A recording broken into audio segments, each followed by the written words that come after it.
గారు వైసీపీ రాష్ట్ర నాయకులు కూడా మనతో జాయిన్ అయ్యారు. సతీష్ గారు సార్ నమస్తే. సార్ నమస్తే. ఎలా చూడొచ్చు, ఇప్పుడు AP deputy CM Pawan Kalyan garu గత యూపీఏ వైసీపీ పాలన మాదిరి కీలక వ్యాఖ్యలు కూడా చేశారు. ఏదైతే 2019 నుంచి 2024 వరకు బ్రిటిష్ పాలన పరిపాలనగా ఉండేది.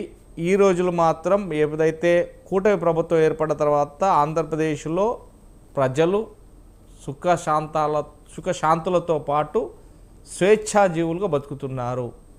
ఇలా చూడొచ్చు, కేంద్రంలో అంటే రాష్ట్రంలో కాకుండా కేంద్రంలో కూడా అదైతే కాంగ్రెస్ పార్టీకి సంబంధించిన రాహుల్ గాంధీ ఓట్ చోరీ నేపథ్యంలోనే అతను ఓట్ చోరీ అంటాడు. ఇక్కడనేమో ఏదైతే ఈవీఎంలు చోరీ అవుతాయి, ఈవీఎంలలో దొంగ ఓట్లేస్తారు, ఈవీఎంలోనూ స్టాపరింగ్ చేసి కూడా మారుస్తారు అనే నిదానాలు. కానీ మేము గెలిస్తే ఒక మాట, వాళ్ళు గెలిస్తే ఒక మాట, వాళ్ళకదే ఈవీఎంలు మాకదే ఈవీఎంలు కదా, ఎందుకు ఇలా మాట్లాడుతున్నారు అనేది మాట్లాడుకొచ్చారు. ఎలా చూడొచ్చు?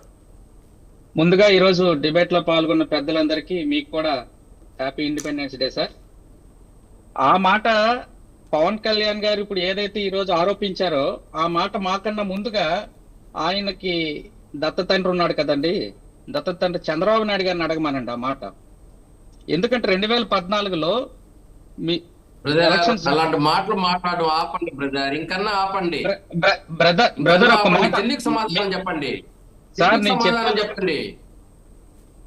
చెల్లి నడి రోడ్లోకి వచ్చి దుమ్మెత్తి పోస్తా ఉంది మాకు అన్యాయం జరిగిందని, దానికి సమాధానం చెప్పండి. దత్త తండ్రి అన్పార్లమెంట్ ఒక్క నిమిషం వేణుగోపాల్ గారు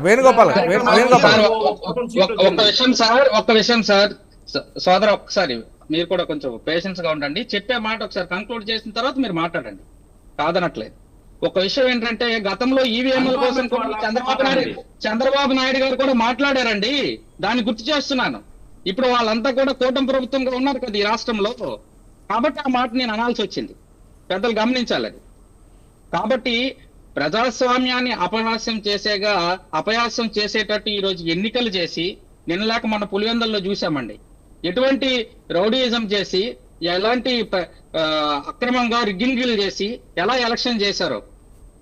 ఈరోజు రాహుల్ గాంధీ గారు మాట్లాడినా, ఎవరు మాట్లాడినా, ఓట్ చేరి అన్నా ఒక ఆంధ్రప్రదేశ్ కోసం కాదండి, మొత్తం యావత్ భారతదేశంలో కూడా ఈ ఓట్ చోరీ జరిగిందనేది ఒక ఈసీకి ఏ రకంగా అయితే గతంలో మా ప్రభుత్వం మా వైఎస్ఆర్సీపీ నుంచి కూడా వెళ్ళి బృందం కలవడం జరిగిందండి.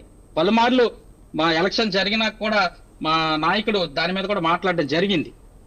ఎక్కడైతే చాలా బూతులు, హిందూపురంలో చూసుకోండి, 1700 ఓట్లు సుమారు ఒక పోలింగ్ బూత్ లో ఉంటే 1700 కూడా సుమారుగా అన్ని ఓట్లు కూడా వాళ్ళకే పడిన పరిస్థితి.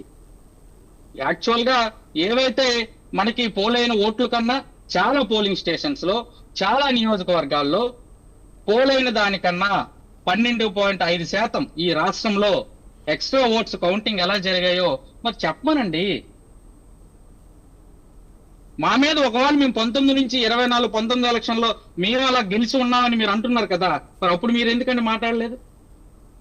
ఆ రోజు ఎందుకంటే ఇలా మీరు ప్రశ్నించలేదు? తప్పు జరిగినప్పుడు ఏ ప్రతిపక్ష పార్టీ అయినా, ప్రతిపక్ష నాయకుడైనా, అది కాంగ్రెస్ పార్టీ నాయకుడా లేకపోతే మా నాయకుడా, ఎవరైనా పక్కన పెట్టండి, క్వశ్చన్ చేస్తారు కదా. ప్రజాస్వామ్యంలో మీరు తప్పు చేయనప్పుడు నిరూపించుకోండి. దానికెందుకు ఈ రోజు ఏదేదో మాట్లాడుతున్నారో పెద్దలు? అది మరి పవన్ కళ్యాణ్ గారికి మరి ఆయన ఎజెండా ఏంటో ఆ రోజు ప్రశ్నించడానికే అన్నారు, చెగువేరా అన్నారు, ఏదేదో అన్నారే. ఎక్కడ తప్పు జరిగితే నేను అక్కడ ఉంటానన్నారు. మరి ఈ రోజు రాష్ట్రంలో ఈ కూటమి ప్రభుత్వం వచ్చాక రెడ్ బుక్ రాజ్యాంగం పేరిట ఈ రాష్ట్రంలో ఉన్న వైఎస్ఆర్సీపీ కార్యకర్తల మీద, ఇతర పార్టీ నాయకుల మీద దౌర్జన్యాలు చేస్తూ అక్రమ కేసులు జరుగుతుంటే మరి ఆయన ఎక్కడికి వెళ్ళారండి? ఆయన ఈ రాష్ట్రానికి ఉప ముఖ్యమంత్రిగా ఉన్నారు కదా, ఆయనకి బాధ్యత లేదా? తప్పు జరిగితే మీ మీద ఆరోపణ వస్తే నిరూపించుకోండి. ఓట్ చోరీ అని ఒక యావత్ భారతదేశం మొత్తంలో ఈరోజు జరుగుతుంది కదా సార్, ఒక ఆంధ్రప్రదేశ్ లో కాదు కదా సార్. దానికి మరి మీరేం సమాధానం చెప్తారు? 19లో ఒకవేళ మేము మా ఈవీఎంలు అవే ఈవీఎంలు కదా, ఇప్పుడు అవే ఈవీఎంలు కదా, ట్యాంపరింగ్ ఎట్లా జరుగుతుంది అంటే మరి ఆ రోజు మీరు ఎందుకు ప్రశ్నించలేదు సార్? ఆ రోజు ఈసీకి ఆ రోజు రాష్ట్రంలో జరిగిన పోలింగ్ కన్నా అదనంగా ఎక్కడైనా లెక్కించబడ్డాయా? ప్రజాస్వామ్యబద్ధంగా ఎన్నికలు జరిగాయి కాబట్టి ఆ రోజు యాక్సెప్ట్ చేశారు. ఈ రోజు ప్రజాస్వామ్యబద్ధంగా ఎన్నికలు జరిగితే మీరు డైజెషన్ కావడం లేదు, మీకు యాక్సెప్ట్ కాలేదని అడుగుతున్నాం. ఆ రోజు సార్. ఏదో ఈవీఎం ట్యాంపరింగ్ జరిగి మీరు గెలిచారని చెప్పలా. కానీ ఈ రోజు రైట్ గెలిస్తే ఆ సతీష్ గారు తప్పులు సతీష్ గారు ఒక్క నిమిషం అండి. సతీష్ గారు కంటిన్యూ చేయండి. సార్ నేను అనేది జనసేన నాయకులు ఒక మాట మీరు గమనించాలి. 19 నుంచి 24 వరకు రాష్ట్రం మొత్తం ఏదో అయిపోయిందని, ఒక రావణ కాష్టంలా చేశారని మరి మీ నాయకులు అన్నమాటగా నేను చెప్తున్నాను సార్. మీ వాళ్ళు ఈ రోజు ఏమన్నారు? ఈ రోజు ఈవీఎం ట్యాంపరింగ్ అంటున్నారు. ఈవీఎంలు ఈ రోజు ఇబ్బంది చేశాయి, ఈ రకంగా జరుగుతుంది, ఓట్ చోరీ అంటున్నారని మీరు ఈ రోజు మీ నాయకుడు మాట్లాడిన మాటకి నేను అడుగుతున్నాను. గత 5 సంవత్సరాలు సరే, మీకు ఇప్పుడు మంచి మ్యాండేట్ ఇచ్చారు కదా, మీరు ప్రజలకు స్వపరిపాలన అందించండి, వద్దనటం లేదు కదా. ఇప్పుడు ప్రతిపక్షం చేసిన ఆరోపణ ఓట్ చోరీ మీద మీ నిబంధన చాటుకోండి, నిజం కాదా? రాష్ట్రంలో ఓటింగ్ జరిగిన కన్నా 12.5% అదనంగా ఓట్లు లెక్కింపు జరిగాయనేది నిజం కాదా? స్ట్రైట్ క్వశ్చన్ సార్, ఆన్సర్ చెప్పండి. 12% 5. రైట్ వేణుగోపాల్ గారు